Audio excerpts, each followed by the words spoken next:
സൂരജ് ഭാര്യയെ പേടിച്ച് പല കാര്യങ്ങൾ ചെയ്യുന്ന നമ്മൾ അറിഞ്ഞിട്ടുണ്ട്. ഭാര്യയെ പേടിച്ച് ബാങ്ക് മോട്ടിക്കുക എന്ന് പറയുന്നത് കേരള ചരിത്രത്തിൽ ആദ്യമാകണം സൂരജ്. വിവരങ്ങൾ, അതായത് ഈ പ്രതി പിടിയിലായത് സംബന്ധിച്ചുള്ള എല്ലാ വിവരങ്ങളും പുറത്തു വരികയാണ് കാശ്മീർ. അതായത് ഈ മോഷണത്തിലേക്ക് നയിച്ചതായിപ്പോൾ പ്രതി പോലീസിന് നൽകിയിരിക്കുന്ന മൊഴി നമ്മുടെ ഡെസ്ക് കൂടി ശ്രദ്ധിക്കാം.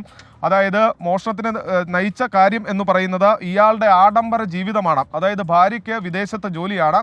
ഭാര്യ ഈ കുട്ടികളുടെയും ഇയാളുടെയും ഒക്കെ ചിലവിനായും സമ്പാദ്യത്തിന് വേണ്ടിയും അതായത് സൂക്ഷിക്കുന്നതിന് വേണ്ടിയുമെല്ലാം ഈ പണം നാട്ടിലേക്ക് അയച്ചു കൊടുക്കും. പക്ഷേ ഈ പണം ദൂർത്ത് ആക്കി ചിലവഴിക്കുന്നതായിരുന്നു ഇയാളുടെ രീതി. പലപ്പോഴും ഇയാൾ കൂടിയ വിലയിലുള്ള ഭക്ഷണങ്ങൾ കഴിക്കും, മദ്യം കഴിക്കും. അത് സ്റ്റാർ ഹോട്ടലുകളിലെത്തിയാണ് ഈ ഭക്ഷണം കഴിക്കുക. വലിയ വലിയ ബാറുകളിലെത്തി അവിടെ നിന്ന് മദ്യപിച്ചും ഭക്ഷണം കഴിച്ചുമൊക്കെ ഈ ഭാര്യ അയച്ചു കൊടുക്കുന്ന പണം ചെലവഴിച്ചു എന്നുള്ളതാണ് പറയുന്നത്. കൂട്ടുകാർക്കും പലപ്പോഴും ഇയാൾ പല പല സമയങ്ങളിലും ഈ പാർട്ടിയൊക്കെ സംഘടിപ്പിച്ചു. അങ്ങനെ ഈ ഭാര്യ വിദേശത്ത് കഷ്ടപ്പെട്ട് പണിയെടുത്ത പണം മുഴുവൻ ഇയാൾ ദൂർത്തടിച്ചു തീർത്തു. അങ്ങനെ ഇരിക്കെ ഭാര്യ അടുത്ത മാസം നാട്ടിലേക്ക് മടങ്ങിയെത്തുന്നു എന്ന് വിവരം അറിയിച്ചു. ഭാര്യ മടങ്ങിയെത്തുമ്പോൾ ഈ പണം എങ്ങനെ തിരികെ നൽകുമെന്നത് സംബന്ധിച്ച് പ്രതിക്ക് ഒരു വിവരവും ഉണ്ടായിരുന്നില്ല. അതിനിടയിൽ പ്രതി ഈ ബാങ്കിന് എതിർവശത്തെ പള്ളിയിലെത്തുന്നു. ഇയാൾക്ക് ഈ ബാങ്കിൽ തന്നെ ചില സുഹൃത്തുക്കളൊക്കെ ഉണ്ട്. ബാങ്കിന് സമീപത്ത് തന്നെ ഇയാളുടെ സുഹൃത്തുക്കൾ ഉണ്ടെന്നുള്ളതാണ് പറയുന്നത്. ബാങ്കിന് സമീപത്ത് ഇയാളുടെ ചില സുഹൃത്തുക്കളൊക്കെ ഉണ്ട്. അപ്പോൾ അവരെ കാണാനൊക്കെ വരുന്ന സമയത്ത് പ്രതി ഈ ബാങ്ക് നേരത്തെ കണ്ടിട്ടുണ്ട്.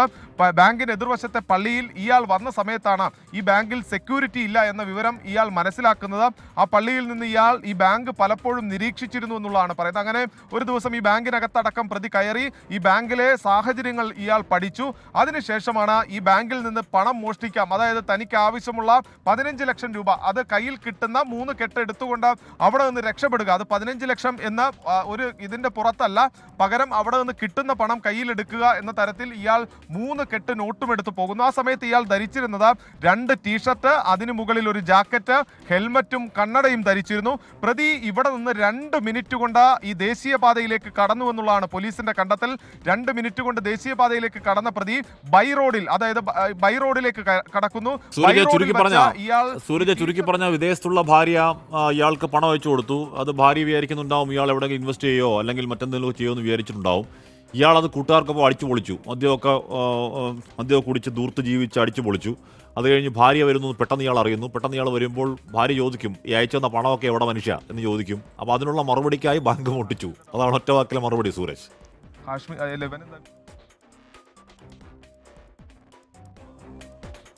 ആഡംബര ജീവിതമായിരുന്നു പ്രതിയുടെ എന്നാണ് പറയുന്നത്. വലിയ ദൂർത്തിൽ അയാൾ ജീവിച്ചു. ഇയാളുടെ വീട് തന്നെയാണെന്നാണ് മനസ്സിലാക്കുന്നത്.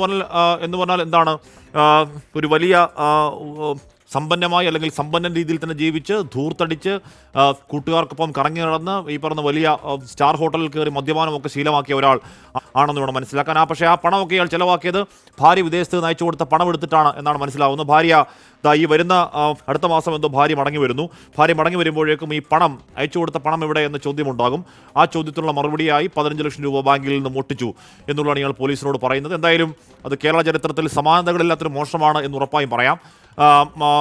ഇയാൾ ഈ ബാങ്കിൻ്റെ ചുറ്റുവട്ടമൊക്കെ ഇയാൾക്ക് നന്നായി അറിയാവുന്ന ആളാണ്. 1-2 തവണ ഇയാൾ നിരീക്ഷിച്ചു.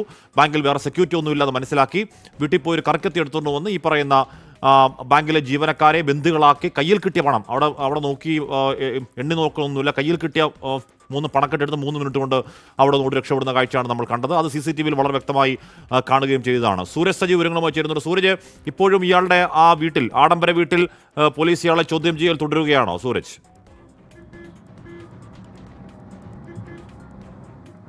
കാശ്മി ഇപ്പോഴും ഈ ചോദ്യം ചെയ്യൽ തുടരുകയാണ്. കാശ്മി അതോടൊപ്പം തന്നെ ഈ പ്രതിയെ കുരുക്കിയത് ഈ CCTV ദൃശ്യവും ടവർ ലൊക്കേഷനും എന്ന് പോലീസ് സ്ഥിരീകരിക്കുന്നു. കാശ്മി, അതായത് നിർണായകമായത് ഈ CCTV ദൃശ്യങ്ങളും ടവർ ലൊക്കേഷനുമാണ്. അതായത് പോലീസ് പറയുന്നത് ഇങ്ങനെയാണ്, പ്രതി ഈ ബൈ റോഡിലേക്ക് ഈ മോഷണം നടത്തി കയറുന്ന ദേശീയപാതയിലേക്കാണ്. അവിടെ എത്തിയ പ്രതി അയാളുടെ മേത്ത് ധരിച്ചിരുന്ന ജാക്കറ്റ് ഒഴിവാക്കുന്നു. പിന്നീട് ഈ ടീഷർട്ട് ഇട്ടാണ് പ്രതി യാത്ര ചെയ്യുന്നത്. ആ സമയത്ത് ഈ പ്രത്യേക ടവർ ലൊക്കേഷനുകളിൽ ഉണ്ടായിരുന്നവരുടെ മാസ് നമ്പർ അത് പോലീസ് കളക്ട് ചെയ്തു. അതായത് എത്രമാത്രം നമ്പർ ഒരു ടവർ ലൊക്കേഷനകത്ത് വരുമെന്ന് വിചാരിച്ചാൽ നമുക്ക് ചിന്തിക്കാൻ പോലും കഴിയില്ല. ആ മാസ് നമ്പർ ഇന്ന് പോലീസ് ശേഖരിച്ചു. ആ മാസ് നമ്പറിൽ നിന്ന് ഈ പെർട്ടിക്കുലർ വാഹനം പോയ ഏരിയയിലേക്കുള്ള ഈ CCTV ദൃശ്യവും ഈ പല ടവർ ലൊക്കേഷനുകളിലെ ഈ നമ്പറുകളും വച്ചുകൊണ്ട് പോലീസ് ഈ മൊബൈൽ ഫോണിലൂടെയാണ് ഇയാളെ ട്രാക്ക് ചെയ്തിരിക്കുന്നത്. അതായത് ഇയാളുടെ മൊബൈൽ ഫോണിലെ ടവർ സിഗ്നലുകൾ നോക്കിയാണ് ഈ പ്രതിയിലേക്ക് പോലീസ് എത്തിയതെന്നുള്ളതാണ് പോലീസ് പറയുന്നത്. അതായത് തികച്ചും ഈ അന്വേഷണം എന്ന് പറയുന്ന ഒരിക്കലും നമ്മൾ കണ്ടുപോലും കേട്ട് പോലും ശീലിക്കാത്ത ഒരു തരത്തിലേക്ക് പോലീസ് മാറുന്നു. തികച്ചും സാങ്കേതികമായി, അതായത് പ്രതിയിലേക്ക് എത്തിയത് ഈ ടവർ ലൊക്കേഷനും CCTV വിഷ്വലുകളും ഒത്തുനോക്കിക്കൊണ്ടാണ്. പോലീസ് പറയുന്നു തങ്ങൾ ഈ ടവർ ലൊക്കേഷൻ നോക്കി ഒരു പെർട്ടിക്കുലർ നമ്പർ കണ്ടെടുക്കുന്നു. പക്ഷേ ആ സമയത്ത് പോകുന്നത് ടീഷർട്ട് ധരിച്ച ഒരു വ്യക്തിയാണ്. അങ്ങനെ 2-3 തവണ ഇത് ക്രോസ് ചെക്ക് ചെയ്യുന്നു. അതിൽ നിന്നാണ് ഈ ടീഷർട്ട് ധരിച്ച വ്യക്തിയാണ് ഈ മോഷണം നടത്തിയത് എന്ന വിവരത്തിലേക്ക് പോലീസ് എത്തുന്നത്. അങ്ങനെയാണ് ഈ ടീഷർട്ട് ധരിച്ച വ്യക്തിയെ കണ്ടെത്തുന്നതിന് വേണ്ടി ഇന്ന് നമ്മൾ പകൽ സമയത്ത് നമ്മൾ പ്രേക്ഷകരിലേക്ക് എത്തിച്ച ദൃശ്യങ്ങൾ, അത് ഇയാളുടെ വീടിന് സമീപത്ത് പോലീസ് തിരച്ചിൽ നടത്തുന്ന ദൃശ്യങ്ങളാണ്. ആ പേരാമ്പ്ര ഭാഗത്ത് ഇന്ന് പോലീസ് തിരച്ചിൽ നടത്തുന്നത്. ആ ടീഷർട്ട് ധരിച്ചു പോയ വ്യക്തിക്ക് വേണ്ടിയുള്ള ഒരു തിരച്ചിൽ. ആ തിരച്ചിലാണ് ഇപ്പോൾ ഈ യഥാർത്ഥ പ്രതിയെ കണ്ടെത്തുന്നതിലേക്ക്, റിജോ ആന്റണി എന്ന് പറയുന്ന പ്രതിയിലേക്ക് ഇപ്പോൾ എത്തിച്ചിരിക്കുന്നത് എന്നുള്ളതാണ് നമുക്ക് ലഭിക്കുന്ന വിവരം.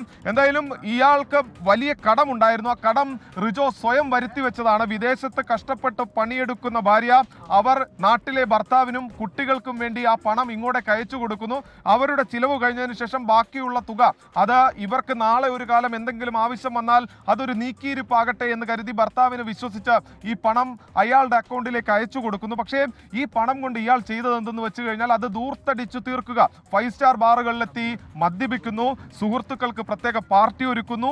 ഒടുവിൽ 1 മാസം ശേഷിക്ക്, അതായത് അടുത്ത മാസം ഭാര്യ വരുമെന്ന അറിയിപ്പ് ലഭിച്ചതോടുകൂടിയാണ് പ്രതിക്ക് എന്ത് ചെയ്യണമെന്ന് പോലും അറിയാത്ത അങ്കലാപ്പിലേക്ക് പോയതെന്നുള്ളതാണ് പ്രതി പോലീസിന് നൽകിയിരിക്കുന്ന മൊഴി. അങ്ങനെ അങ്കലാപ്പിലേക്ക് പോയ പ്രതി എന്ത് ചെയ്യണമെന്ന് അറിയാതെ ചാലക്കുടിയിലൂടെ പോകുന്നു. ഒരു ദിവസം ഈ ബാങ്കിന് എതിർവശത്തുള്ള പള്ളിയിൽ വരുന്ന സമയത്താണ് ഈ ബാങ്ക് ഇയാളുടെ ശ്രദ്ധയിൽപ്പെടുന്നത്. അവിടെ സെക്യൂരിറ്റി ഇല്ല എന്ന അടക്കമുള്ള കാര്യങ്ങൾ ഇയാൾ മനസ്സിലാക്കുന്നത്. അങ്ങനെ ഈ ബാങ്കിനകത്ത് കയറി ഇയാൾ ഈ ബാങ്കിലെ സാഹചര്യം എല്ലാം പഠിച്ചു എന്നുള്ളതാണ് പോലീസ് ഇപ്പോൾ പറയുന്നത്. ആ സാഹചര്യങ്ങൾ പഠിച്ചതിന് ശേഷം ഇയാൾ കൃത്യമായി പ്ലാൻ ചെയ്ത പ്രകാരമാണ് ഇയാൾ ഒരു 2 ടീഷർട്ട്, അതായത് ഒരു ടീഷർട്ടിന് മുകളിൽ മറ്റൊരു ടീഷർട്ട് ഇടുന്നു, അതിന് മുകളിൽ ജാക്കറ്റും ധരിച്ചാണ് ഇയാൾ ഈ ബാങ്കിലേക്ക് എത്തുന്നത്. അവിടെ എത്തി 3 മിനിറ്റ് മാത്രം നീണ്ടു നിൽക്കുന്ന മോഷണം. അത് ഇയാൾ പറയുന്നത് കൂടുതൽ തുക ഇയാൾക്ക് എടുക്കാൻ ഇയാളുടെ കയ്യിൽ കിട്ടിയ പണം എടുത്തതിന് ശേഷം ഇയാൾ പോവുകയായിരുന്നു എന്നുള്ളതാണ് ഇയാൾ പറയുന്നത്. കയ്യിൽ കിട്ടിയ പണവുമായി താൻ അവിടെ നിന്ന് പോയതിനു ശേഷം ഇയാൾ ചെയ്തത് 2 മിനിറ്റ് കൊണ്ട് ദേശീയപാതയിലേക്ക് ഇയാൾ കയറി. ദേശീയപാതയിൽ കയറിയ ഇയാൾ ബൈപ്പാസിൽ ഈ ടീഷർട്ടുകൾ ഈ ജാക്കറ്റ് മാറി, ബൈപ്പാസിൽ വെച്ച ഈ ജാക്കറ്റ് മാറി. ഈ ജാക്കറ്റ് മാറിയതിന്റെ അടക്കം CCTV ദൃശ്യങ്ങൾ പോലീസിന് ലഭിക്കുകയും ചെയ്തു. കാശ്മി ആ CCTV ദൃശ്യങ്ങളടക്കം ശേഖരിച്ചുകൊണ്ടാണ് പോലീസ് ഈ പ്രതിയിലേക്ക് എത്തിയത് എന്ന് പറയുമ്പോൾ എത്രമാത്രം പ്രതിയിലേക്ക് എത്തുന്ന എത്രമാത്രം തെളിവുകൾ പോലീസ് ശേഖരിച്ചു എന്നുള്ളതാണ്.